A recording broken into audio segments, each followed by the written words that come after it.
On the 25th of March, the barber Yakovlevich finds out that his wife has made bread. During breakfast, he cuts a loaf in half and finds a nose in his bread. With horror, he recognizes this nose as that of one of his regular customers, known as Major Kovalyov. Wife demands that Ivan remove the nose from her home, so he wraps it up in cloth and attempts to throw it off a bridge. He tries to get rid of the nose by throwing it into the Neva River, but he is caught by a police officer. Attempts to bribe the police officer, but the officer refuses.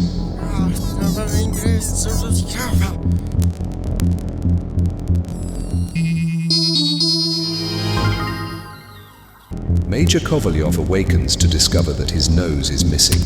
He grabs a mirror to see his face, and there is only a smooth, flat patch of skin in its place. He leaves his home to report the incident to the chief of police. On his way to the chief of police, Major Kovalyov sees his nose dressed in the uniform of a high-ranking official. His nose is already pretending to be a human. He chases his nose, who refuses to return to his face. Kovalyov becomes distracted by a pretty girl, and while he is not watching, the nose escapes. Kovalyov attempts to contact the chief of police, but he is not home. So he visits the newspaper office to place an advertisement about the loss of his nose, but is refused. He then speaks to a police inspector who also refuses to help.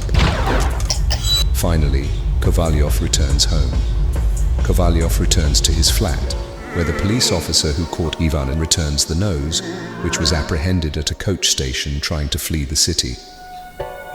Kovalyov's joy is cut short when he finds out that he is unable to reattach the nose, even with the help of a doctor.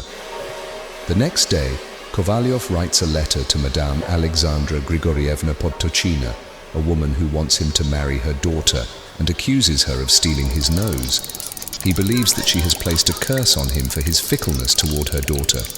He writes to ask her to undo the spell, but she is confused by his letter and reiterates her desire to have him marry her daughter. Her reply convinces him that she is innocent. In the city, rumors of the nose's activities have spread, and crowds gather in search of it. On the 7th of April, Kovalyov wakes up with his nose reattached. He is carefully shaved by the barber and returns to his old habits of shopping and flirting with girls.